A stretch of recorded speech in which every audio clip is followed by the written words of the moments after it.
ወደ አዳራሽ መሄድ ትልቅ ክህደት ነው፣ ትልቅ ድንቁርና ነው። በሃይማኖት መሞት ነው እንጂ ከቤተክርስቲያን ህዝብን በትነው በጎችን በትነው የሚሸሽ ጳጳስ ነው። ጳጳስ አይደለም፣ ዶሮም ፖለቲከኛ ስለሆነ ማለት ነው። እመቤታችን ቅድስት ድንግል ማርያም ግን ቤዛዊተ ኩሉ ዓለም መባሏ የኢየሱስ ክርስቶስን ክብር ይሻማል ወይ? ቀዳሜ ቃል ውእቱ ቃል ሥጋ ኮነ ዮሐንስ ወልደ ነጎድጓድ የተናገረ ከዮሐንስ ወልደ ነጎድጓድ የሚያውቅ መናፍቅ የለም። ወደ አዳራሽ ሂዶ መስበክ ማለት አርዮሳዊ ነው። የአርዮስ ስርዓት ነው ያደረገ ጳጳስ ደግሞ አርዮስ ነው። አርዮስም ራሱ ስም አያጸድቅ ስም ተግባር ነው እንጂ አባ ማለት አሸናፊ፣ ብርን የማይወድ ሴትን የማያይ ዓለምን ያሸነፈ ማለት ነው እንጂ ከሴት ቁጭ ብለው የዋለ ከሴቶች አብረው 8ኛ ሺህ ጉድ ነው መሰንበት። መንግስቱ እምነት የለው፣ ዳኛው ችሎት የለው፣ መናኙ ገዳም የለው፣ ላሙ ወተት የለው፣ ገበሬው ምርት የለው፣ ለሰው ፍቅር የለው። ጅማም በዚህ በአፋርም በዙሪያው በኢትዮጵያ በደብረ ቢዘንም ዙሪያዋ ስውር ቦታ ብዙ አለ። ይገለጣል፣ በቀን አሁን ይገለጣል። ጳጳስም መሆን የሚገባው ተመርጦ ህዝብን ይገለ ይገባዋል ብሎ እሱ ደግሞ አይገባኝም ተብሎ ተገዶ የሚሸም ነው እንጂ ራሴ እሸማለሁ የሚል ዲያብሎስ ነው። መጀመሪያ የምትሸመው አይኑ ይታጎራል፣ 9 መለኮት ብሎ ይሞታል፣ 2ኛ ይታረዳል፣ 3ኛ ድሃት ይገድታል፣ 4ኛው ይኮልላል፣ 5ኛ ያብዳል ብሎ ሊይዙት ሲል ባህታዊ ተሰወረ። የሚነጥቅ የሚሰርቅ የሚያጠልቅ ስላሴን የሚደፍር ስላሴን የማያፍር አራዊት መናፍቅ ጳጳስ ነው። የኃይል ስልጣን አሰሮ ለሰይጣን ጋዞ ለአዳም ሰላም ምዘሰ ኮነ ሳው ሰላም። በሀገር ውስጥና ከሀገር ውጭ የምትገኙ ኦርቶዶክሳውያን የክርስቶስ ሰላም በያላችሁበት ሰዓትና ዘመን አቆጣጠር ይድረሳችሁ። ይህ ዶርቃ ሚዲያ ነው። ዛሬ የምንገኘው ከአዲስ አበባ መቀሌ፣ ከመቀሌ ዋጅራት ወጣ ብለን እጅግ ከምንወዳቸውና ከምናከብራቸው ከአባታችን ከቄስ አምደ ጊዮርጊስ ጋር ደብረ ሰላም ቅዱስ ቂርቆስ ቤተክርስቲያን ላይ ነው የምንገኘው። ከአባታችን ጋር እጅግ ደስ የሚልና የሚያስተምር ቆይታ እንደሚኖረን ተስፋ እናደርጋለን። እስከ ፕሮግራማችን ፍጻሜ ድረስ ከኛ ጋር ሆኑ። ከአባታችን ጋር በወቅታዊና አነጋጋሪ በሆኑ ጉዳዮች ላይ አንዳንድ ጥያቄዎችን አነሳላችኋለሁ። ለእነሱ መልስ እየሰጡ እኛም ደግሞ እየተማርንባቸው አብረን ደስ የሚል ቆይታ ይኖረናል። እስከ ፕሮግራማችን ፍጻሜ ድረስ አብራችሁን ሁኑ። አባታችን ቄስ አምደ ጊዮርጊስ እንግዲህ ዛሬ ያው ባሉበት ቦታ ሄደን ነው ያገኘናቸው። አባታችን እንዴት አሉ? እንኳን አደረሱት። እግዚአብሔር ይመስገን። አምላክ በሰላም ለብርሃነ ትንሣኤው እንዳሳየን ለብርሃነ ዕርገቱ በሰላም ያድርሰን። እናንተም ከአዲስ አበባ ተነስታችሁ እዚህ ቦታ አምሳያ የሌለው ሀገር በዓለም የታወቀ 20 አምባ ወጀራት ደቡብ ባህር ሐፀይ የሚባል 480 ዓመተ ምህረት አሁን የማታ መጥተው የባረኩት ሀገር 13 ክፍለ ዘመን ደግሞ ሐፀይ አምደ ጽዮን መጥተው ባህር ሐፀይ በስማቸው ባህር ነበረና አሁን ከሌላ ሀገር አምጥተው ሳርና ሁሉ ስለተከሉ ሐፀይ ባህር ሐፀይ ተብሎ የሚጠራ መምጣታችሁ እግዚአብሔር አምላክ ስለፈቀደ እግዚአብሔር ክብር ምስጋና ይግባው። በዓለም ያላችሁ እንደምንሰነበታችሁ። መልካም። እሺ አባታችን፣ የዛሬ አመጣጣችን እንግዲህ በዋናነት በወቅታዊ ጉዳይ ላይ አንዳንድ ውይይቶችን ለመወያየትና እንዲሁም ደግሞ ለሕዝበ ክርስቲያኑ የማረጋጊያ ትምህርትና መልስ የሆነን ዘንድ በእመቤታችን በቅድስተ ቅዱሳን በንጽሕተ ንጹሐን ላይ በቅድስት ድንግል ማርያም ላይ የተነሱ የጥላቻ ዘመቻዎች አሉ። እመቤታችን ቅድስተ ቅዱሳን ንጽሕተ ንጹሐን ድንግል ማርያም ጌታን ወልዳ ለእኛ የሰጠችን ቤዛዊተ ኩሉ ዓለም ተብላ የምትጠራ ቅድስት እንደሆነች፣ ንጽሕት እንደሆነች፣ ድንግል እንደሆነች፣ ቅድስት እንደሆነች፣ ከሴቶች መካከል የተባረከች የተመረጠች እንደሆነችና እመቤታችን ቅድስት ድንግል ማርያም ለእኛ ለኦርቶዶክሳውያኑ እናታችን አማላጃችን እንደሆነች ሁላችንም እናምናለን። ግን ሁልጊዜ የእመቤታችንን ድንግልና ቅድስና የእመቤታችንን እናትነት ሊያጠራጥር በሚችል መንገድ ከቤተ ክርስቲያን የሚነሳ አጀንዳ አለ። እንኳን ዘንቦብሽ እንደውም ጤዛነሽ የሚባል አባባል ደግሞ አለ። እንኳን ከቤተ ክርስቲያን ድጋፍ አግኝተው እንዲሁም ደግሞ እመቤታችንን የሚጠሏት በሕዝበ ክርስቲያኑ ዘንድ እመቤታችን እንድትጠላ የሚያደርጉ ትናንትና ትክክል ነን ብለው ለእመቤታችን ዘምረው ለእመቤታችን አሸብሽበው ስለ እመቤታችን አስተምረው እንደገና ደግሞ የራሳቸው ግላዊ ጥቅምና ግላዊ ሕይወታቸው አልሳካ ሲላቸው ጠልተው ኮብልለው የወጡ ሰዎች አሉና እነሱ ደግሞ ይሄንን ከቤተ ክርስቲያን የሆነ አጀንዳና ምክንያት ሲያገኙ ሕዝበ ክርስቲያኑን በሚያጠራጥር መንገድ ጥያቄ ይዘው የመጡበት ወቅት ስለሆነ የመጀመሪያ ጥያቄ እመቤታችን ቅድስተ ቅዱሳን ንጽሕተ ንጹሐን ድንግል ማርያም ማን ነች? እምቅድመ ዓለም ነበረት እግዝእትነ ማርያም በህሊና አምላክ ይላል። እግዝእትነ ማርያም ዓለም ከመፈጠሩ በፊት መላእክትም ሳይፈጠሩ በአምላክ ህሊና ታስባ ትኖር ነበር። ዓለሙም የተፈጠረ ለእግዝእትነ ማርያም ሲባል ነው። አዳምና ሔዋንም የተፈጠሩ ስለ እግዝእትነ ማርያም ሲባል ነው ብለው መጽሐፍ ሊቃውንት ይናገራሉ። አሁን ቅድመ ዓለም በህሊና አምላክ እንደነበረችም አንድ ሰው ቤተክርስቲያን ወይም አንድ ቤት ለመስራት አስቀድሞ ፕላን እንደሚያነሳ ስላሴ ይህ ዓለም ለመፍጠር አስቀድመው የእመቤታችን በህሊናቸው ነበረች። እንደነበረችም ራሱ ማስረጃው ምን ይላል? ስላሴ ቅዱስ ሚካኤል መልአከ ምክሩ ይለዋል። የእግዚአብሔር ቅዱስ ሚካኤል ያማከረው ነገር አለ። መላእክትን ሰብስበው አዳምም አሳያቸው ይሄ ሊፈጠር ነው ብሎ ሲያሳያቸው ውይ ይሄ ባይፈጠር ይሻላል አሉ። በኋላ አምጥቶ እመቤታችንን አሳያቸው። ውይ እሷስ ቶሎ ቶሎ ፍጠርልን ብለው መላእክት ጨውሁ። አይ ይሄ አዳም ሳይፈጠር እሷ አይሆንም ያለሱ ሲባል በቃ ይሄ ከሆነማ ይፈጠር ይሄ እሷ የሚወልድ ከሆነ ሲሉ በእንተ ግዝእትነ ማርያም ተፈጥሮ አዳም ወሔዋን አዳምና ሔዋን ስለእመቤታችን ሲባል ተፈጠሩ። በኋላ ግን እግዚአብሔር አስቀድሞ ከአዳም በፊት መላእክት ነው የፈጠረ።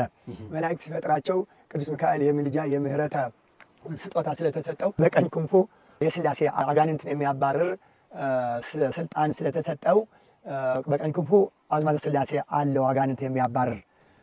በቅዱስ ገብርኤል ደግሞ ይኸው ምን አለው? በቀኝ ክንፉ የእመቤታችን ፎቶ ከመፈጠሯ በፊት አዳም ከመፈጠሩ በፊት መላእክት ነው የተፈጠሩ። በመላእክት ደግሞ በቅዱስ ገብርኤል በቀኝ ክንፉ የማን ፎቶ ነበረ? የእመቤታችን ምን ሆና ልጇን ታቅፋ ራሱ ማስረጃው ይላል። ምን ይላል? ለተፈጥሮትከ ይላል የገብርኤል መልክ በሌሊተ እሑድ ቀዲሙ እምኀበ ኢምንት ግብር እንተ ኢታውቅ ትርጓሜ ስሙ ሐዋርያ ልደት ገብርኤል ለበልዓም ኮከበ ሕልሙ እንተ ተስእለ በላዕሌከ መልክዐ ሕፃን ወእሙ ንጉሠ አይሁድ ዝንቱ ዘይቤ ማኅተው ይላል። ቅዱስ ገብርኤል ለተፈጥሮትህ አሁን በቀኝ ክንፍ እናቱና ልጇ በቀኝ ክንፍ የተሳለብህ ለአንተ ያውም ንጉሠ አይሁድ ብሎ በስቅለት ቀንም እንደሚጻፍ በቀኝ ክንፍ የተሳለብህ ገብርኤል የሚል በመልክዐ ገብርኤል ላይ አለ። ከእሱ በኋላ ደግሞ መጽሐፉ ቀጥሎ ምን ይላል? ማርያምሰ ተሃቱ ከመ ዕንቈ ባሕሪ ለእምከርሱ ለአዳም ይላል።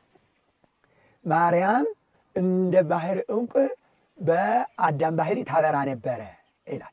አሁን ምንድን ነው ዕንቆ ባህሪ ከተባለ ዕንቆ ባህሪ ማለት በባህር የምትኖር ኦፈ ባርጊና የምትባል አለች፣ በባህር የምትኖረው። በኋላ ግን ብርድ ሲሰማት ቀጥታ ወደ ላይ 6 ሰዓት ሲሆን ወደ ላይ ከፍትና ወደ ፀሐይ አሁን በደንብ አድርጋ አክነፏ ዘርግታ ብልቷን ወደ ፀሐይ ሰጥታ ስትሞት ቀጥታ በፀሐይ ጨረር ታረግዛለች፣ ምንም ሳይነካት ማለት ነው። ከማንም ወንድ ሳትገናኝ ከብርሃን በብርሃን ጸዳለ እምጸዳል ከምትጸንስ ኦፍ ይላል መልክዐ ኢየሱስ። ብርሃንና ከብርሃን ወፍ እንደምታረግዝ ማለት ነው። ጸዳለ እምጸዳል ከምትጸንስ ኦፍ። በኋላ የእሷ ተመልሳ ወደ ባህር ትገባና እንቁላልዋ ጥላ በባህር ላይ።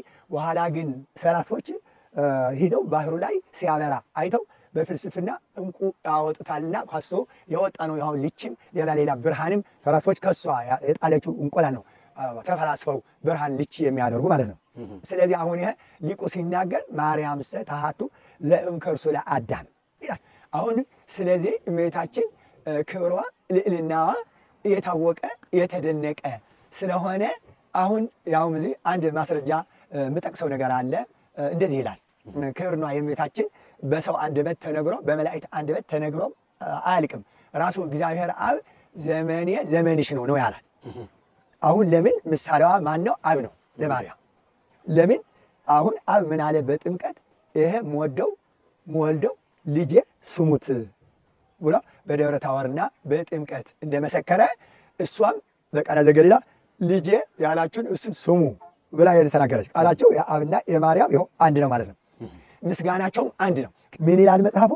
እስመ ስብሐተ ሥጋሃሰ ይላል ለማርያም ከመ ስብሐተ አሐዱ እምቅድስት ሥላሴ። ምን ማለት ነው? የድንግል ማርያም ምስጋና እንደ ነቢያት ምስጋናና እንደ ሐዋርያት የመሰለ ምስጋና አይደለም። አንድም ስብሐተ ማርያም ድንግል እንደ ነቢያት ስብሐት እንደ ሐዋርያት ስብሐት አይደለም። አንድም ስብሐተ ማርያም ድንግል እንደ ስብሐተ ሥላሴ ነው እንጂ በቃ እንደ አበው እንደ ነቢያት ምስጋና እንደ ሐዋርያት ምስጋና አይደለም። ስብሐተ ድንግል ማርያም እና ስብሐተ ሥላሴ አንድ ነው። በመጽሐፍ እስመ ስብሐተ ሥጋሃሰ ለማርያም ከመ ስብሐተ አሐዱ እምቅድስት ሥላሴ ይላል። ስለዚህ ከቅድስት ሥላሴ እንደ አንዱ ነው እንጂ እንደ ማንም እንደ ነቢያት እንደ ሐዋርያት አይደለም። ለምን ምን ይላል ቅዱስ ኤፍሬም? አሐዱሰ ማርያም ተወልደ በለቢሰ ሥጋ ኮነነ ዘመደ። ከቅድስት ሥላሴ አንዱ ከቤታችን ከሥጋዋ ሥጋ ከነፍሷ ነፍስ ወስዶ ፍጹም ሰው ፍጹም አምላክ ስለሆነ ለእኛ ዘመዳችን ሆነ ይላል። ስለዚህ አሁን አሐዱሰ ቅድስት ሥላሴ ሥጋች ለብሰ ወኮነ ብእሴ። ከቅድስት ሥላሴ አንዱ የአንቺ ሥጋና ነፍስ ተዋህዶ ምን ሆነ? ሥላሴ ሆነ። ስለዚህ ለማርያም ሥጋ ከምን ሆነ ማለት ያው የእግዚአብሔር አብ ቃል ሆነ ማለት ነው።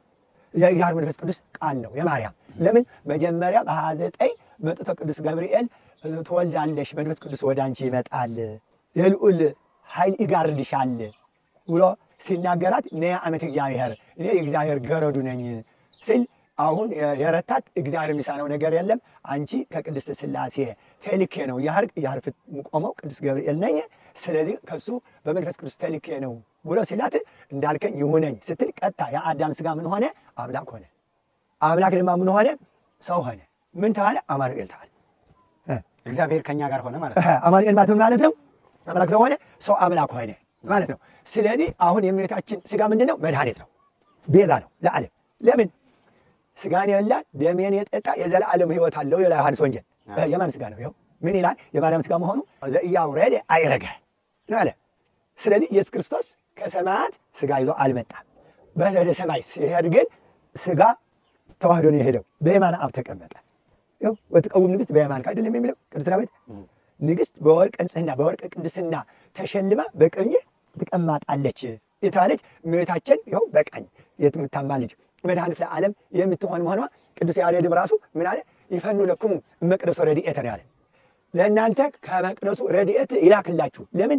እሞ ቅድስተ አለ። እናቱ ቅድስት መቤዛዊተ ቤዛዊት መድኃኒተ ነው። ማንም ደንቆሮ ስለማያውቀው የመንደር ሰባካ ደንቆሮ ነው እንጂ ይኸው ራሱ ቢያውቅ ኖሮ ይሄ ራሱ አለ። ይኸው ቤዛዊት መሆኗ ራሱ ቅዱስ ያሬድ ከቅዱስ ያሬድ የበለጠ በ500 ዓመተ ምህረት በ480 በአፄ ገብረ መስቀል የነበረ ሊቅ ነው እኮ። ከሱ በኋላ የመጡ ማንም ያልተማሩ ሥላሴ የረገሟቸው ነው እንጂ አሁን እሷ ይኸው ከሥላሴነቷ የሚያወጣት ማን ነው? ከሥላሴ ያልተላከ መምህር ሐሰት ነው፣ ሰይጣን ነው። የተላከ ሰባኪ ስብሐተ ሥጋ ለማርያም ከመ ስብሐተ አሐዱ እምቅድስት ሥላሴ ያለውን መደምሰስ የሚቃወም የሚችል ፍጡር የለም። ምክንያቱ ቃለ ሥላሴ የሚቃወም ፍጡር የፍጡራን ጠላት አንድ ደንቆሮ መንፈስ አጋንንት ነው እንጂ ሌላ ፍጡር በምድርም በሰማይም የለምና ሥጋሁ ለአማኑኤል ይለዋል ቄሱ። ሥጋሁ ለአማኑኤል የተባለው ሥጋ ማርያም ድንግል ነው። ሥጋ ማርያም ድንግል፣ ሥጋሁ ለአማኑኤል የተባለው ሥጋሁ ለአማኑኤል መለኮት ነው። መለኮት ሥጋ ማርያም ድንግል ነው። ስለዚህም ነው እስመ ስብሐተ ሥጋ ሐሰለ ማርያም ከመ ስብሐተ አሐዱ እምቅድስት ሥላሴ በማለት አሁን በሥጋ ማርያም የሚጠራጠሩ መናፍቃን ሥጋ ማርያም ድንግል ከመለኮተ ሥላሴ ከመንግሥተ ሥላሴ ከመንበረ ሥላሴ ከሥልጣኔ ሥላሴ አውጥቶ ለሰይጣን ድንግል ማርያም መስጠት ማለት ነው። ይህም ሥላሴ ማክሰር ነው። አእምሮ የሥላሴ ገንዘብ ስለሆነ አእምሮ ማለት ሥላሴ ከሥላሴነታቸው መጥነው ለአዳም የሰጡት ነውና አእምሮን ማደናቆር የሥላሴ ጸጋ አንድም የሥላሴ ስጦታ ደንቆሮ ስጦታ ነው ማለት ስለሆነ ሥላሴ የሥላሴ አእምሮ ለባለ አእምሮ እንጂ ለደንቆሮ አይሰጡምና አንድም ሥላሴ እውቅና እንጂ ድንቁርና አያድሉምና፣ ስለዚህ አእምሮ የሥላሴ ገንዘብ መሆኑን አምኖ አእምሮውን ብሩህ ማድረግ የባለ አእምሮውን ስራ ነው። አእምሮ የተወሰደበት ሰውም የሰይጣን ልጅ ነው፣ መጽደቅም ማወቅም አይችልምና ነቢዩ ዳዊት በመዝሙር እንደተናገረው ምን ብሎ ተናገረ ለሚል ወኮነ ከመ እንስሳ ዘአልቦ ልብ እንዳለ እንስሳም ሆነ አንድም ልብ እንደሌለው ከብት ወይም አህያ ሆነ ብሎ መሰከረበት። አንድም ተነበየበት። ይህም የዘለፋ ቃል ነው። ምክንያቱም ደንቆሮ ሥላሴን ያሳዝናል። ደንቆሮ የተባለውም ምእመን ወይም መሃይም አይደለም። ጻድቅ ነኝ፣ ሊቅ ነኝ፣ ብፁዕ ነኝ፣ ቅዱስ ነኝ፣ መምህር ነኝ፣ ሰባኪ ነኝ እያለ መናፍቃን ጳጳሳት የሚከተል ካህን ነው እንጂ መሃይም በካህን የሚመራ ስለሆነ ደንቆሮ አይባልም። ምክንያቱም ጌታ በወንጌል መንግሥቱ አንድም በቃለ መለኮቱ ለጴጥሮስ ለሊቀ ሐዋርያት በጎችን ጠብቅ አራዊት እንዳይበሏቸው ብሎታልና። አርዌ የተባለው መናፍቅ ጳጳስ ነው። ደንቆሮ መሆኑም የፈጠረ አምላክ አራዊት አለው። የሥላሴ በጎችን የሚነጥቅ የሚሰርቅ የሚያጠልቅ ሥላሴን የሚደፍር ሥላሴን የማያፍር አራዊት መናፍቅ ጳጳስ ነው። ምክንያቱም በገንዘብ መምህራን ያታላልና በገንዘብ መካልና አራዊት ተባለ። አሁንም በገንዘብ የሚያምን ሲኖዶስ ይሁዳ ነው። ይሁዳ በገንዘብ የተለወጠ ፓትርያርክ ነው። ሳይመረቅ ሳያውቅ ሳይጸድቅ ወደ ላይ የሚመጥቅ በብር በወርቅ ማሽበረቅ በሊቅ በጽድቅ የሚስቅ ሥላሴን የሚሰርቅ መንፈስ ቅዱስን የሚያጠልቅ ሃይማኖትን የሚደብቅ የአይሁድ ፓትርያርክ ይሁዳ ነው። ብር የሚወድ ማለት ነው። ስለዚህ አባታችን እንደው ይቺ ምእመናንም መምህራንም እንዲያውቋት መጽሐፏ ምን መጽሐፍ ነች? ጥሩ መጽሐፉ የሚል የተሳተፈ ምስለ ውጉዝ ለሊሁኒ ውጉዝ ውእቱ ነው የምትለው ታትሞ ገበያ ላይ የዋለ መጽሐፍ ነው። አዎ በጣም ሊቅ ነው የጻፈው። ብዙ 8 ምስክር ያለበት ሊቅ ነው የጻፈው። 8 ምስክር ማስረጃ አሳያለሁ በኋላ። ስለዚህ በብር ማለትም አሁን ለምሳሌ በመንደር የሚሰብክ ማን ነው የጀመረው? በመንደር መስበክ አርዮስ ነው። አርዮስ ማን ተማር ነው? የአጋጣሚ ዛሬ ሊቀ ጳጳሱ ጴጥሮስ ነው። ቀኑ ሊቀ ጳጳሱ ጴጥሮስ ሊቀ ጳጳሳት ተፍጻሜ ሰማዕት ነው። አሁን የእሱ ተማሪዎች አርዮስ፣ እለእስክንድሮስ፣ አቺላስ የሚባል ነበሩ። በዚህ ምክንያት የአርዮስ የሚባል ድምፅ ነበረው። ወረበላ አጭበርባር ነበረ። መንደር ለመንደር እየዞረ ሴቶችን ሁሉ ምግብ እየሰጡት ወንድ ፍጡር ነው እያለ መስበክ ጀመረ። በኋላ ይሄ ነገር መምህሩ ሰማ። ደቀ መዛሙርቱን ላከ። አምጡልኝ አለ። ትጠራለህ ተብሎ አርዮስ ተጠራ። ምን ነው አለ። ስማ መምህርህ እኔ ነኝ አይደለም አለው። አዎ በል እንተ የምታስተምረው እኔ አላስተምርኩም። ስለዚህ አሁን ተናገረኸው ከሆነ እኔ የሚሰማው ያለ እንዳትደግመው፣ ያልተናገረኸው ተናገረው ከሆነ እንዳትደግመው፣ ያልተናገረው ከሆነ እንዳትነገረው፣ አሁን ነገር ይሄ ነገር ጥሩ አይደለም ብሎ ሲናገረው እሺ አለና የለመደው ቁሉጥና ስለጣፈጠው መተው አልቻለም። መንደር ለመንደር አጋጣሚ የንጉሱ ምስትም የእሱ ቤተሰብ ስለነበረች የቆስጠንጢኖስ ምስት ለአርዮስ ቤተሰብ ነበረች። አርዮስ ራሱ ደንቆሮ ሰይጣን ስላደረበት ነው እንጂ መጽሐፍ እንደዚህ አገላብጣለሁ አውቃለሁ ባይ ነበረ። ውስጡ ግን ሌላ ነበረ። ስሙም ራሱ አርዮስ ማለት ፀሐይ ማለት ነው። ትርጉም ኦሪያሪየስ ማለት ፀሐይ ነው። ቶማሲስ እንደዚህ የሚል ስም አላት ፀሐይ። ስለዚህ አርዮስ ማለት ምን ማለት ነው? ፀሐይ ማለት ነበር። መልካም ነበር ማለት ነው። ስማ ይሁዳ ማለትም ራሱ ታማኝ ማለት ነው ትርጉሙ። ስለዚህ ግን ታማኝ ሆነ አልተገኘም እንጂ። ስለዚህ እሱ ፀሐይ ሆነ አልተገኘም፣ ጨላማ ሆኖ ተገኘ፣ ወረበላ ሆኖ ተገኘ። ስለዚህ ጸሎት እኮ ራሱ ብዙ ጸሎት ቤት ከምትጸልይ ቤተክርስቲያን መጥተህ ይኸው የቤተክርስቲያን አሁን ሰው ከተበደለ ሄዶ ቀበሌ ነው መመልከቻ መታወቂያ የሚጠይቅ እንጂ ሄዶ ሸራተን ሄዶ መታወቂያ የሚሰጠው ሰው አያገኝም። ስለዚህ የእግዚአብሔር ጆሮ፣ የእግዚአብሔር መስሪያ ቤት፣ የእግዚአብሔር ልብ ማናት? ቤተክርስቲያን ናት። ስለዚህ ቅድስት ድንግል እመቤታችን ከመላእክት ቅዱስ ገብርኤል ከሴቶች ተለይተሽ መርገመ ሥጋ መርገመ ነፍስ የሌለብሽ ንዕድ ክብርት ነሽ፣ መንፈስ ቅዱስ በአንቺ ላይ ይመጣል፣ የልዑል ኃይል ይጋርድሻል ብሎ ያመሰገናት ማን ነው? ቅዱስ ገብርኤል ነው። ስለዚህ እንደዚህ ብሎ ቀኝ ክንፉን ሲዘረጋ አሳያት። ክንፎ ጸለላ ተፈሥሒ ለድንግል ይበላ። ክንፉን ዘርግቶ አሳያት። ምን? የእሷ ፎቶ በቀኝ ክንፉ ስለነበረ ገና አዳም ሳይፈጠር አስቀድሞ ነው የተፈጠሩ። በኋላ ይኸው ቅድመ ዓለም በሕሊና አምላክ የነበርሽ መሆንሽን እይ ብላ ልጇን እንደታቀፈ ስታሳየው ደነቃት። እግዚአብሔር የሚሳነው ነገር የለምም ብሎ ሲናገራት ተረታች። እንዳልከኝ ይሁነኝ ነያ ዓመት እግዚአብሔር። እሷ ደግሞ ሊቅ ናት። በኢሳይያስ ትንቢትም ድንግል እንደምትወልድ ሁሉ ነገር ትንቢት ታውቅ ነበረና ግን እኔ እሆናለሁ አላለችም።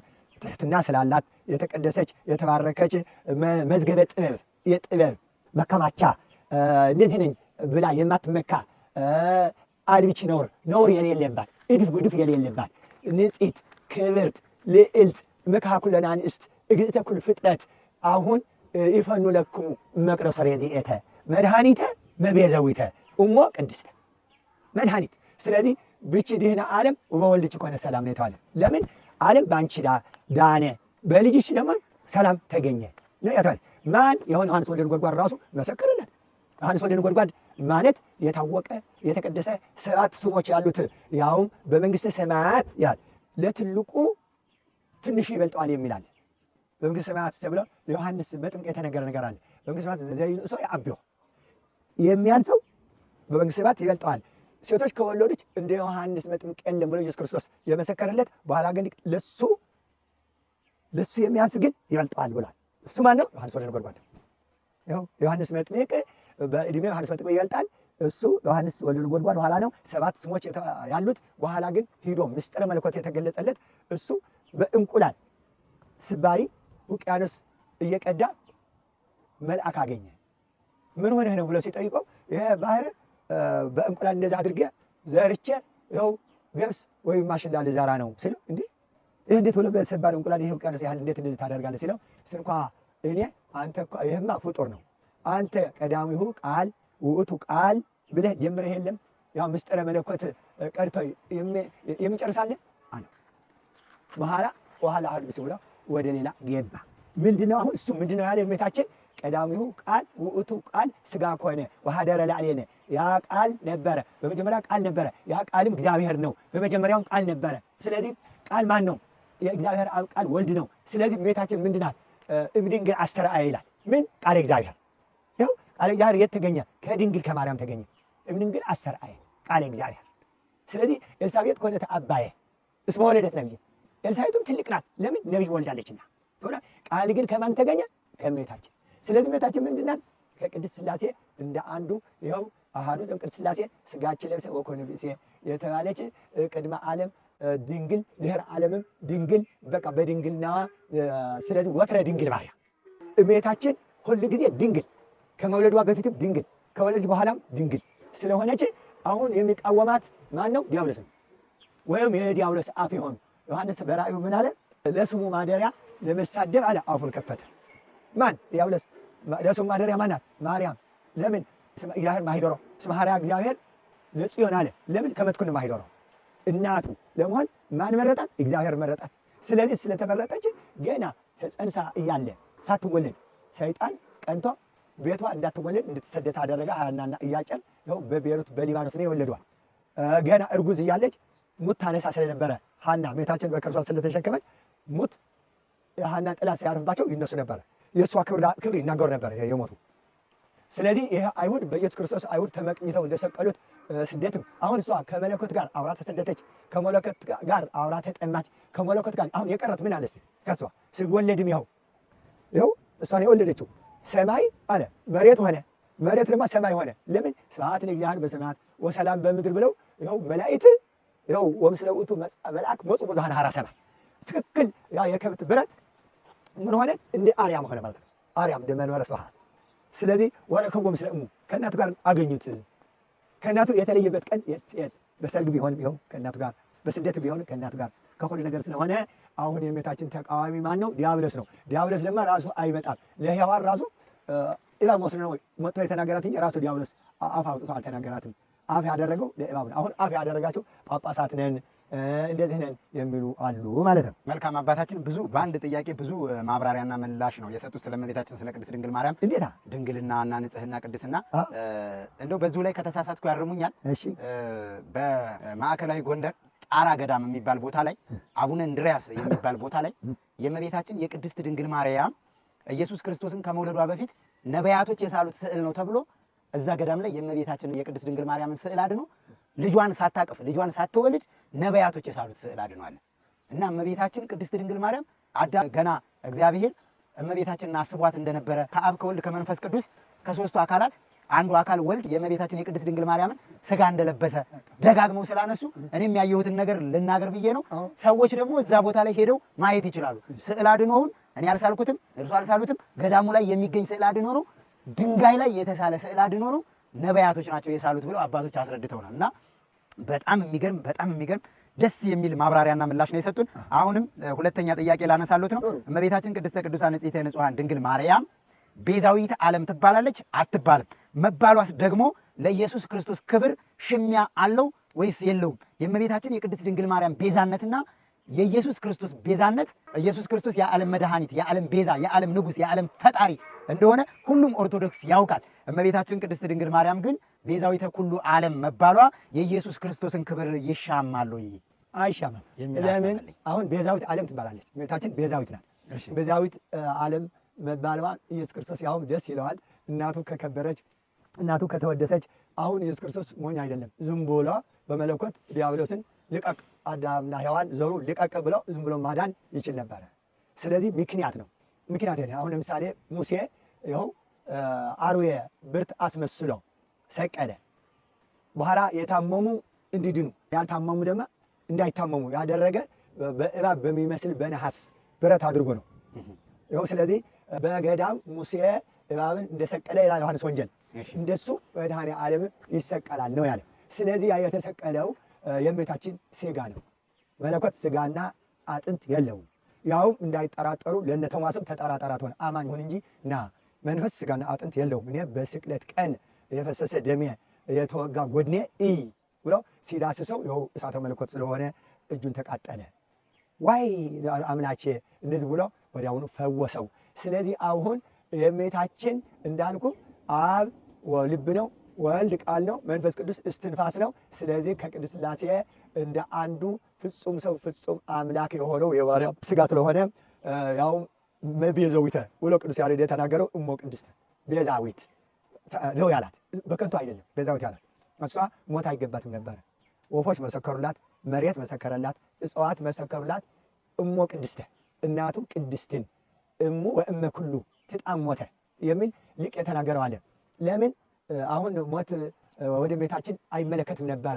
የአዳም ኃጢአት የሌለባት ከተፈጠረት ጀምራ ርኩሰት እንዘፈጠራ ከተፈጠረት ጀምራ በህሊናዋም በድንግልናዋም ፍጹም ቅድስት ስለሆነች አይሆንም ብላ በኋላ ግን የአዳም ልጆች በእሳት ሰንሰለት በእሳት አለንጋ እየተገረፉ ወደ ሲኦል ሲገቡ አይታ ማርልኝ፣ እነዚህ አጥንቴ አጥንታቸው ስጋዬ ስጋቸው ስለሆነ እነዚህ ማርልኝ ብላ ልጇን ስትጠይቀው እኔ ዓለም ያዳንኩት ሞቼ ነው ቤዛ የሆንኩት ብሎ ሲላት አሁን ለእመ ወድቀት ህጠተ ስርናይ ባሕቲታ ተነብር ወለእመ ሞተት ብዙኃ ፍሬ ትፈሪ ብሎ ወንጌል ተነገረ። አንድ ስንዴ ዝም ካለች በአንድ ቦታ ዝም ብላ በአንዷ ነው የምትኖር። ከተዘራች ግን በስብሳ ቅጠል አውጥታ ስሳ ሞቶ ታፈራለች። ስለዚህ እንደዚህ ስለሆነ ነው ዓለም በሞቴ ነው እኔ ቤዛ የሆንኩት ስትል ለምን እኔ 7 ጊዜ ለምን አልሞትም ማለት ለምን ለእነዚህ ለወንድሞቼ ስላልሆንማ ብላ ርኅሪት ስለሆነች እንኳን ለሰው ለውሻም የምትራራ ሩህሩህ ህሊና ለጌት ማለት ህሊና አምላክ ይላል። የእመቤታችን ህሊና እንደ አምላክ ህሊና ነው። ክፉ አያስብም፣ ጥሩ መልካም እንጂ በፍጹም ትሕትና እንጂ ትዕቢት የማያስብ ትዝህርት የሌለው እኔ አምላክነት ነኝ እንደዚህ የሚል የሌላት ንዕድ ክብርት ስለሆነች እኔም ሟሟት አለብኝ ብላ በጥር 21 ቀን ስትሞት ዓለም በሙሉ ቤዛዊት ነው ያላት። ቤዛዊት ሞት የማይገባት የአዳም ኃጢአት የሌለባት አዳም ሞት ራሱ የጎተተው ራሳቸው ናቸው። አዳምና ሔዋን የገቱት እስታ ግን የአዳም ሔዋን ልጅ ትሁን እንጂ ዘእምጥንተ ሥጋሁ ለአዳም ይላታል። አዳም 7 ዓመት ንጹሕ እንደነበረ ስለዚህ የእሷ ፍጥረት ገና በኃጢአት ሳያድፍ አዳም የለበሰው የነበረ ንጹሕ ሥጋ እንቆ ባህሪ ንጹሕ ርስሓት ጉድፍ የሌለበት መሆኗ በብዙ ነገር እሷና ልጇ ራሱ የሚመገቡት ወይንና ስንዴ ነበረ ይላል መጽሐፍ። ተመግበው ግን እንደኛ ሽንት ቤት ወይም አንድ ነገር በፍጹም መለኮትነቱ ያቃጥለዋል። በቃ በወዝ ነው የሚዋጥላቸው። አልዊቺ ነውር ወይ ምንትኒ አንቺ ነውር የለሽም አንድ ነገር ስንኳ እሷ በግ ፍየል ይኸው ላም ቢሆንም ይኸው እድፍ የላቸው አሁን ፐሬድ የላቸው ዝም ብለው ነው የሚሆኑ። እሷም ያርሂቦ ዘድንግል መናስግተ የእሷ በተፈጥሮ የተሰጣትን ዮሐንስ ስለሆነች ድንግልናዋ ሳይከፈት ሕዝቅኤል እንዳየው በምስራቅ አዳራሽ አየሁ እንደተቆለፈች ጎልማሳ ገባ እንደተቆለፈች ወጣ ብሎ 4 ሕዝቅኤል እንደተናገረ ለእሷ ነው በትንቢት የተናገረው። ዳንኤልም ነቢያትም ሐዋርያትም ሁሉ በትንቢት የተነገረላት በዓለም የተለየች እግዚአብሔር በምስራቅም በምዕራብም በሰሜንም በደቡብም አሸተተ ተመለከተ እንደ አንቺ አጣ። ስለዚህ ተመረጥሽ። ንጉሥ እስመ ፈተወ ንጉሥ ነች። በተፈጥሯ መልኳ ብቻ የውጭ ሳይሆን የበተፈጥሯ በሙሉ 36 ሕዋሳቶቿ እድፍ ጉድፍ የሌለባቸው መሆን ስላወቀ ይኸው ሞት አይገባትም ነበረ። የሞተችው የአዳም ልጆች ከሲኦል ለማውጣት እኔ እሞታለሁ ብላ በፈቃዷ ስለሞተች ምን ተባለ? ቤዛነ ተስፋነ ወልደ አምላክ እንላለን። ተስፋችን ቤዛችን የአምላክ ልጅ እንለዋለን። ስለዚህ ማርያም ደግሞ ቤዛ ናት። ለምን? የእሷ ሥጋ ነው። ቀዳሚ ቃል ውእቱ ቃል ሥጋ ኮነ ዮሐንስ ወልደ ነጎድጓድ የተናገረ ከዮሐንስ ወልደ ነጎድጓድ የሚያውቅ መናፍቅ የለም። ከዮሐንስ ወልደ ነጎድጓድ የሚያውቅ መናፍቅ ደንቆሮ ጳጳስ እኮ አሁኑ የውሸት ፎርጅድ ጵጵስና ነው ያለ። ስለዚህ እንዴት እንደነበረ ብዙ ትንታኔ ያለው አሁን ይኸው የሊቃውንት አገር የካህናት አገር የነበረ ከግብፅ ኢትዮጵያ ነበረ። ከግብፅ ከውሎ ሙሴ የት ነው ሄደ? ሚዲያም ነበረ ሲባል ነበረ። አሁን ሱዳን ይባላል። ስለዚህ ዮቶር የሚባል ካህን የካህናት ሀገር የሌዋውያን ሀገር ነበረ። በአርባ ሐጻም ብዙ ቤተክርስቲያን ተሰርቶበት ነበረ። ሱዳን፣ ሶማሌም ተቃድሸ ይባል የመንም በአርባ ሐጻ ስንት ክርስቲያን ቤተክርስቲያን ሀገር ነው የነበረ። በኋላ ያው በሽናሻ በሱዳን መድኃኒት ራሱ እጽዋት የሚታወቁ በእነሱ ነው የካህናት ሀገር ስለነበረ ማለት ነው። ጥበቡ ከእነሱ ያስቀመጡት ስለሆነ አሁን ስለዚህ አሁን ይሄ ማርያም ቤዛዊት ዓለም ነው የምትባለው። ቤዛዊታችን መድኃኒታችን ብቻ ድህና ዓለም የዳነ በአንቺ ነው አይደለም ያለው ራሱ መጽሐፍ። ወልድሽ ኮደ ሰላም አይደለም በልጅሽ ሰላም ሆነ ዓለም በአንቺ ዳነ። በማን ማዳን? አሁን ስንት መንበር አይደለም ስንት ነቢያት ስንት ሐዋርያት ወደ እግዚአብሔር ከመይ ወቃ ለአዱነ ዓለም ያህር ተመለከተ። ከአቤል ደም ጀምሮ እስከ ዘካርያስ የፈሰሰ ደም ዓለም እንዳላዳነ ስላወቀ ይኸው ራሱ ወደሙ ለኢየሱስ ክርስቶስ ያነጻሃነ እንኩል ኃጣዊነ የታለ ኢየሱስ ክርስቶስ ደም የማን ደም ነው?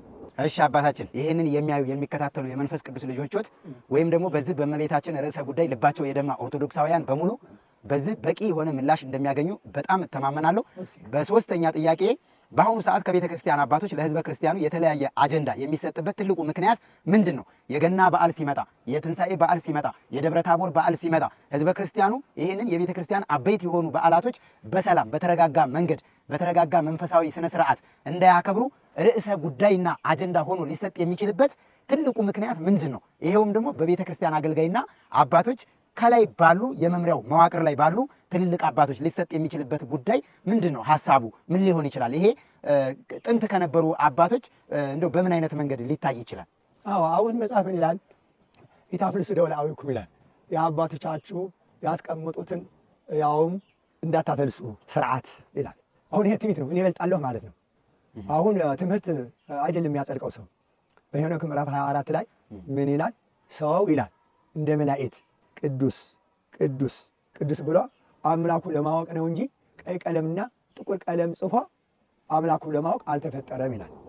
ስለዚህ አሁን አባቶቻችን ከእግዚአብሔር አግኝተው ነው እና አባታችን አብርሃም፣ ይስሐቅ፣ ያዕቆብ የያዙት ገነት ፖለቲከኞች አይደለም የያዙት።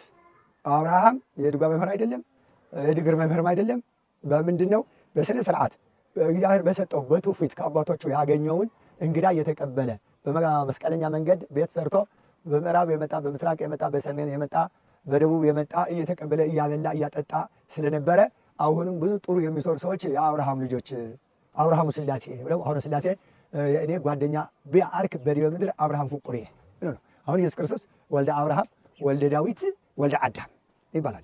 የሰው ልጅ ነው። ቤታችን የእነሱ ዘር ስለሆነች ስለዚህ አሁን ነገር ተጠንቀቁ ተብሎ ተነግሮ ነበረ። በስምንተኛ ሺህ እና አፄ ናኦድ የሚባሉ ደግ ንጉሥ ነበሩ። ድሮ የነገስታት ልጅ ትምህርት ቤት ነው የሚያድጉ፣ ገዳም ነው የሚያደርጉ። ሰሜንያ አሃዱ መጽሐፍ እየተማሩ ያልተማረ በመንግስትነትም ሁሉ በድሮ አባቶቻችን ሁሉ ስለ ወልደ ንጉሥ እየተባለ የሚደረግ ነገር ስላለ እየተማሩ ገዳማትን ዋልድባም ደብረ አባይም ያድጉና ሁሉ ነገር በትሕትና ሰው እንዳይበድሉ ሰለሞን አንተ እኔ እንዳይጠግብ ብዙም ድሃ አታድርገኝ ብዙም ባለጸጋ አታድርገኝ ብሎ ተናግረዋል። ስለዚህ እነ አፄ ናኦድ ይሄ ጊዜ ያለንበት ጊዜ ስለተመለከቱ ስምንተኛ ሺህ ጉድ ነው መሰንበት፣ መንግስቱ እምነት የለው፣ ዳኞች እምነት የለው፣ መናኙ ገዳም የለው፣ ላሙ ወተት የለው፣ ገበሬው ምርት የለው፣ ለሰው ፍቅር የለው፣ ውሸቱ ማብቃ የለው፣ ወጣቱ ኃይል የለው፣ ጎበዙ ምስት የለው። ልጅ ሆይ የነቢያትን የተፈጸመ ለካ ሰው እከከኝ ቢልህም ሰው አትንካ ብለው በ1500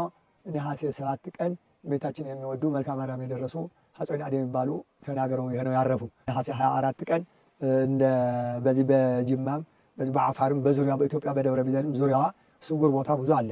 ይገለጣል፣ በቀን አሁን ይገለጣል፣ ይበራል።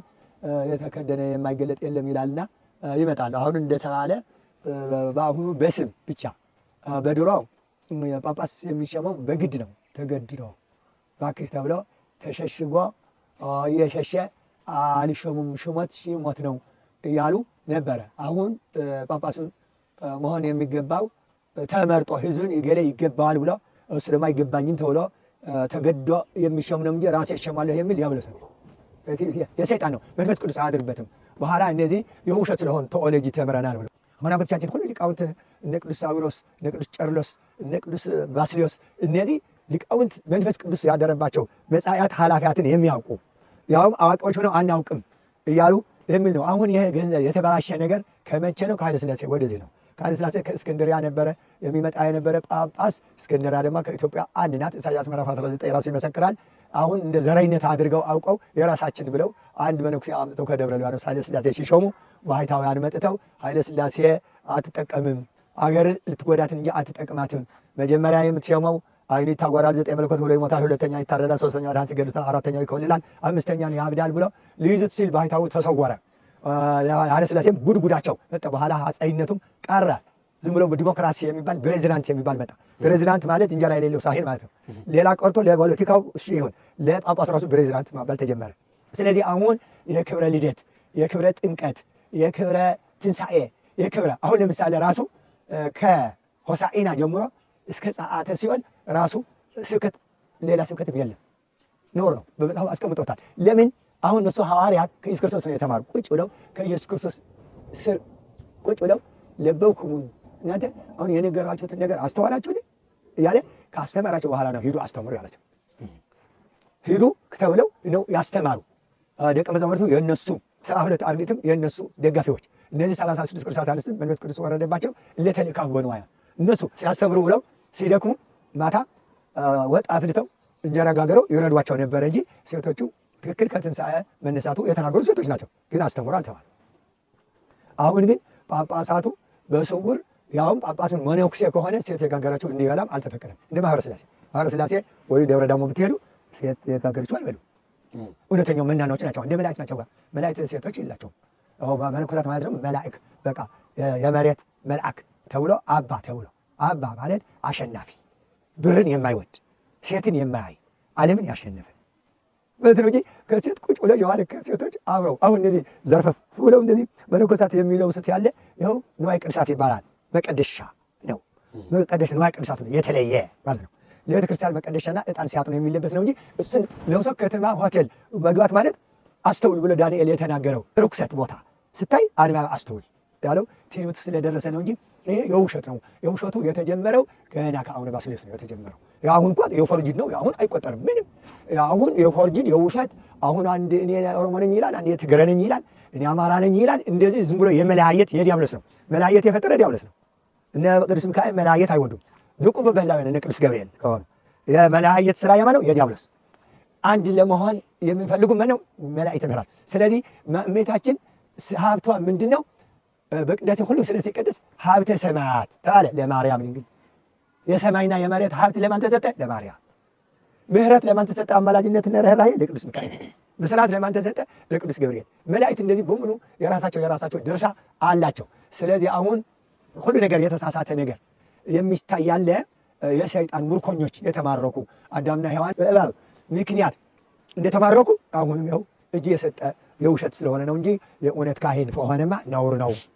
በቃ ነውር ነው። ከቤተ ክርስቲያን ሲመክሙ ጳጳሳት ይላል ሐዋርያት ሥራ ምዕራፍ 20 ከመትረአዩ ቤተ ክርስቲያኑ ይላል እንተ አጥርያ በደሙ በኢየሱስ ክርስቶስ ደም የተዋጀች ቤተ ክርስቲያን እንድትጠብቁ ጳጳሳት አድርጎ ሾማችሁ ነው። አሁን እና አሁን ጴጥሮስ ኮቶሊክ ሲመጣ ውጉዝ ከመ አርዮስ ካት ማለት ድመት ማለት ነው። ይሄ የተረገመ ርኩስ ነው። ይሄ በአፄ ሱስንዮስ ጊዜ ስንት ጉድ ያደረገ ኮቶሊክ ማለት ይኸው የሮማ እነ ጴጥሮስ ጳውሎስ ያረደ ርኩስ ነው። በሰማይ በመሬት ውግዝ ሁን ብለው ስለወገዙ በመድፍ ይኸው ሞቱ። እንደ አባቶቻቸው እንደ ሐዋርያት ማለት ጴጥሮስ ነው ስማቸው። ይኸው እንደ ጴጥሮስ ቁልቁል ስቀልኝ እንዳለ እንደሱ ነው እንጂ አሁን ሕግ እየፈረሰ በዓል እየተሻረ የትኛው ጳጳስ ነው አይሆንም ያለ? እስኪ በወያኔ ጊዜም ይኸው ትክክል ነው እውነታችን ነው ብሎም የሚያንጨበጭብ፣ በደርግ ጊዜም ያው የሚያንጨበጭብ ኢትዮጵያ ትቅደም እየተባለ ያው ፈርተው ሸሽተው ይሄዱ ይሄ ጳጳስ ናቸው። አሁን እንደዚህ አባቶቻችን የሚሸሽ በሃይማኖት መሞት ነው እንጂ ከቤተ ክርስቲያን ሕዝብን በትነው በጎችን በትነው የሚሸሽ ጳጳስ ነው ጳጳስ አይደለም። ድሮም ፖለቲከኛ ስለሆነ ማለት ነው። አሁን ቢሆን ማለት ነው ውጉዝ ከመ አርዮስ መለያየት የሰይጣን ነው የሚል የለም። ስለዚህ አሁን እንደዚህ ነው። እሺ አባታችን እንግዲህ የእመቤታችን የቅድስት ድንግል ማርያምን ቤዛዊተ ኩሉ ዓለም መባል በስፋት አንስቼ በስፋት አብራርተውልኛል። አሁን ይሄ ዕፀፅ ትምህርት ወደ ተነሳበት ቀን ነው የምመጣው። ይሄ ትምህርት የተሰበከውና ትምህርቱ የተሰጠው በዕለተ ዓርብ ጌታችን መድኃኒታችን ኢየሱስ ክርስቶስ በተሰቀለበት ዕለት ቅድስት ቤተ ክርስቲያናችን ጥቁር ለብሳ ማቅ ለብሳ በሐዘን ተውጣ የክርስቶስን መሰቀልና የክርስቶስን መንገላታት በምታስብበት ዕለት ነው ይሄ የትምህርት ቪዲዮ በሌላ ማህበራዊ ድረገጽ ላይ የተለቀቀው ማለት ነው። ህዝበ ክርስቲያኑና የቤተ ክርስቲያን መምህራኖች በዕለተ ዓርብ እንዴት ይሄ ነገር ሊደረግ ይችላል? በዕለተ ዓርብ ሰው በቤተ ክርስቲያን ተገኝቶ በሚሰግድበት ሰዓት በአዳራሽ ነጭ አስለብሶ ህዝበ ክርስቲያንን ወይም ደግሞ ሌላ የግሩፕ ፈጥሮ በአንድ ጵጵስና ደረጃ የተመደበ የሃይማኖት አባት ይህንን ትምህርት በአንድ አዳራሽ ተገኝቶ ሊያስተምር እንዴት ይገባል ተብሎ ዘመቻው ሲበዛ ጩኸቱ ሲበዛ ትምህርቱ የተሰበከውና ትምህርቱ የተሰጠው በዕለተ ማክሰኞ በሰሞነ ሕማማት ነው ተብሎ ማስተካከያ መግለጫ ተሰጠበት። ለመሆኑ በሰሞነ ሕማማት አንድ የቤተ ክርስቲያን ሊቀ ጳጳስ ሊያደርግ የሚገባውና በቤተ ክርስቲያን ሊከናወን የሚችለው ስርዓት ምንድን ነው? ጥሩ። አሁን ይሄ ወደ አዳራሽ መሄድ ትልቅ ክህደት ነው፣ ትልቅ ድንቁርና ነው። ቅድስት ቤተ ክርስቲያን ሆሳዕና ሰርክ ጀምራ ግብረ ሕማማት የሚባል አለ። አቦቶቻችን 318 ቦርድ የወጡ በሃይማኖት አይናቸው የታወረ እጃቸው የተቆረጠ እግራቸው የተቆረጠ ሁሉ ፈተና የደረሰባቸው በሃይማኖት ማለት ነው። በሃይማኖት በዘመነ ሰማዕታት ፈተና አልፎም ስለ ኢየሱስ ክርስቶስ መስክረው እውነትነት አምላክ ሰው ሆነ፣ ሰው አምላክ ሆነ፣ አምላክ አማላጅ አይደለም፣ ሁለት ባህሪ አይደለም፣ ነቢይም አይደለም ስላሉ መለካውያን የሚባሉ የውሸት እንደ አሁኑ ጳጳሳት የውሸት ነበሩ። የውሸት 666 መለካውያን በነመርቅያን ፈርተው መለካውያን ንጉሥ ያላቸው አዎ ይሁን የሚሉ የውሸት ጳጳሳት ነበሩ። ያ እውነት ጳጳሳት ግን በኤፌሶን የተሰበሰቡ ነአምን በአሐዱ አምላክ እግዚአብሔር አኀዜ ኩሉ ያሉ ሰዎች በስነ ስርዓት ቤተ ክርስቲያን ሕጓ ኢየሱስ ክርስቶስ ከሙታን ከተነሳ በኋላ 40 ቀንና 40 ሌሊት ስላስተማራቸው መጀመሪያ ለሐዋርያት አስተማራቸው። ከሐዋርያት ቀጥሎ ድማ 318 የተቀበሉትን ከሆሳዕና ማታ ጀምሮ ስብከት የሚባለው ስብኳ በዳራሽ ማለት ነው። ሰኞ፣ ማክሰኞ፣ ረቡዕ፣ ሐሙስ፣ ዓርብ እነዚህ 5 ቀን በ5500 ዘመን ዝም ብሎ ሁሉ ጨለማ ነበረ ለማለት ቅዳሴ አይቀደስም ማለት አይቆምም፣ ስብከትም አይሰበክም። ስለዚህ ወደ አዳራሽ ሂዶ መስበክ ማለት አርዮሳዊ ነው። የአርዮስ ስርዓት ነው። አርዮስ ሊቅ ጴጥሮስን ያላስተማረው በመንደር ሂዶ መስበክ የጀመረ አሪዮስ ስለሆነ አሁን ይሄ ያደረገ ጳጳስ ደግሞ አሪዮስ ነው ራሱ አሪዮስ። አሪዮስም ራሱ ስም አያጸድቅም። ስም ተግባር ነው እንጂ ስም አያጸድቅም። በውሃ የሰከረ በስም የከበረ የለም። ጳጳስም ቢባል የፎርጌድ ጵጵስና ነው እንጂ የመንፈስ ቅዱስ ጵጵስናማ ያውም ሰዋዕየ መግባት ያው ቀሎ እየበሉ ውሃ እየጠጡ ያውም ስንኳ በሕማማት በሁዳዴም ይኸው ወይም ደብረ ዳሞ ወይ ዋልድባ ወይ ዝቋላ ወይ ምድረ ከብድ ሄዶ ሰዋዕየ መግባት ለእግዚአብሔር መለመን ነው እንጂ ሄዶ አስተምሩ የተባሉ ለካህናት ነው። አሁን ፊት ለፊት እንደዚህ ብሎ ሴት እያየ የሚያስተምር መነኩሴ ምን ማለት ነው? የተሰበረ እንስራ ውሃ ማድረግ ማለት ነው። የተራገጸው የተሰማዕ ድምፃ ስለተባለ አሁን ይሄ ነገር ካህን ግን ምስት ስለሚያውቅ አስተምር ተብሎ ሄዶ አስተምሩ የተባለ ካህን ነው። ስለዚህ ካህን ደግሞ ያውቀዋል። ሰኞ ስግደት ነው እስከ ዓርብ 6666 ስግደት ነው። ኢየሱስ ክርስቶስ የተገረፈው ይህን እያሰቡ መስገድ ነው እንጂ አሁን ልፍለፋ ከተጀመረማ መቼ ይሰግዳል ሰው? ያውም በሕማማት ይላል። በሕማማት አጋጣሚ ወደ ሩቅ ሀገር አሕዛብ ወዳሉበት ሀገር ከሄድክ ይላል የማይመች ከሆነ በጾመ ሰኔ ተካው ነው የሚል በጾመ ሰኔ በዓለ ኀምሳ ስለማይሰገድ በዓለ ኀምሳ ካለፈ በኋላ ጾመ ሰኔ ሲገባ ያ የሕማማቱን ወደ ሌላ ቦታ ሂደህ የአሕዛብ ሀገር ሂደህ ስግደት የሌለበት ቦታ ከገጠመህ በሌላ ቀን ተካው። ከታመምክ ግን መታመሙ ራሱ ስግደት ነው፣ በሽታ ራሱ። ስለዚህ ሌላ ስራ መስራት አይገባም። ሁዳዴ ግን መጀመሪያ ሁዳዴ እንደገባ እስከ ሆሳዕና ይኸው ሞተ 44 ነው የሚሰገደው። ከመለ ስሙ ለኢየሱስ ክርስቶስ ይስግድ ኩሉ ብርክ ጉልበት ሁሉ ለኢየሱስ ስም ይስገድ ስላለ ኢየሱስ የሚል 40 90 ሞተ 30 ሱ 7 7 14 ሲደመር ሞተ 44 ስለሆነ ኢየሱስ ክርስቶስ ለእኛ ሲል የሞተው ለእኛ ስም ላው እየተጣጠረ የሰገደውን እሱ ያስታወስክ ጾም ሁዳዴ ከገባ ጀምሮ እስከ ሆሳዕና ዋዜማ ያለች ዓርብ እስከ እሷ ትልቅ ምህላ አለ። እሱ 7 ለዓመት 7 ምህላ አሉ። 3 ትልቅ ምህላ ይባላሉ፣ 4ቱ ተናንሾች ምህላ ይባላሉ። ብዙ ምስጢር የሚደረግ ነገር የኢትዮጵያ ምሳኤን፣ የኢትዮጵያ መድፍዕ፣ የኢትዮጵያ እንትን እነዚህ ናቸው። እነዚህ 7 ናቸው። አሁን እየቀረ ድጓውም ጾመ ድጓውም ሁሉ እየተወ ሰው ደብተሮቹ ዝም ብሎ እየተወተ ዝም ብለው መደለቅ እንጂ ይሄ ድጓ ጾመ ድጓ ያው ቅዱስ ያሬድ እንትን ለቤተክርስቲያን ማገልገል የመረጠው ድጓ ነው። አንድ መነኩሴ ላይ በሳምንቱ ቆሞስ ነኝ ይላል፣ በሳምንቱ ደግሞ ጳጳስ ነኝ ይላል። ስለዚህ አየድኛ ታልቅና ስትቀጥ እንደ ድር ትልቁ ትንሹ ይላል ምድር ምድር ሽበት ይበረክታል በመንደር ሆነ ነው እንጂ አሁን ምንድን ነው ራሳችን ያውቅ ልምድ ለትግራይ ራሱ አንድ ጳጳስ አይደል የነበረ ትግራይ በሙሉ ዘአክሱም ወዘኩለን አርያማተ ትግራይ ተብሎ ያው በሰላም ይኖር ነበረ ሰው እና አሁን የተባረኩ ጳጳስ የነበሩ አቅርቲው በዕፀ ሳቤቅ የሚባሉ አሁን ይስሐቅ የሚባሉ ጳጳስ የትግራይ የነበሩ ከአሁን ዮሐንስ በፊት ያው ራሱ ቆዋቸው እዚህ የደረሰ ፎታቸው አለ። አሁን አይናቸው አዩ ያሳለሙት ሴት ናት ወንድ ናት አያውቁም። ተሸፍነው በቃዋቸው በደምብ አሁን እንደዚህ አድርገው አሁን ፎታቸውም አለ በደምብ እንደዚህ አሁን ይስሐቅ እሁድ አቅርቲው ነው ሁሉ ጊዜ ማታ እንዲቀደስ የወገዙ ኪዳን ለነገ መስዋዕት ዘሰርክ ብለው የወገዙ ሊቅ ባባ የሆዳሞች ሐሰማዎች ግን ይኸው ጥቅምት ሳይቀር ጠዋት ይቀርሳል ይኸው እንጂ ሰላም ዘነግ መስዋዕት ዘሰርክ ይኸው እሱም ያሸነፈ ኤልያስ በምንድን ነው ያለ ሰርክ አይደለም እናንተ ሆዳሞች ናችሁና ሂዱ ጩሁ አለ። ቢጮሁ በኋላ ይበቃቻል ከአሁን በኋላ የእናንተ ፌዘኛ ነው አምላካችሁ ብለው እሱ ግን ይኸው አሸነፈ። ሰርክ ነው አሁን ሁሉ ጊዜ ላሊበላ ይኸው አክሱም ይኸው ማታ አይደለም ቅዳሴ እዚህ ወጀራት ቅዳሴ ማታ ነው ሁሉ ጊዜ በዓለ ኀምሳና ቅዳሜ እሑድ ነው እንጂ ሁሉ ጊዜ ሰርክ ነው። ስለዚህ ይኸው ሐሰማዎች ይኸው አድግራት የኮተሊክ ስለበዙ ጠዋት ጀምረዋል። ይኸው ጥቅምት ይኸው ሐሰማ ስለበዛ የመቀሌም በአዲስ አበባ በቅርብ ቀን ነው ያፈረሱት። መቀሌ ማታ ነው የሚቀደስ፣ አክሱም ማታ ነው የሚቀደስ ሁሉ ጊዜ። ይኸው መቀሌ ሁሉ ጊዜ በ53 መንግስት ስም ናቸው ያፈረሱት ጠዋት ያደርጉ ለተስካር ለአባታቸው ብለው። ስለዚህ አሁን የአባቶቻችን ሕግ የሚያፈርሱ ሰይጣን ዛር ያደራቸው ዛር የተጣላቸው የውሸት ጳጳስ የውሸት ቄስ አለ ሆላ የሚባል የውሸት ካህን አስመሳይ እና አርዮስ እነ ይሁዳ ቄሶች አይደለም። ስለዚህ እነ ሊዮን ጳጳስ አይደለም። ይሄ ነው ጅድ ያለው ዮሐንስ አፈወርቅ አንተ ለፈጣሪ ስላልታዘዝክ እኔም ለአንተ አልታዘዝም ነው ያለው። እንዴት እኔ አለቃ አይደለሁም አለው። አለቃ የእግዚአብሔር ሕግ ብታከብር ነዋ ነው። አሁን ይኸው ለርኩስ የሚገዛ ሰው ርኩስ ነው ማለት ነው። ርኩስ ነው ምንም የውሸት ስለሆነ ሕግን የምትወድኝ ከሆነ አለ ሕግን ጠብቁ ነው ያለ። አሁን በዓል የሻረው ሕገ እግዚአብሔር የተሻረ ተው የማይል ጳጳስ ነው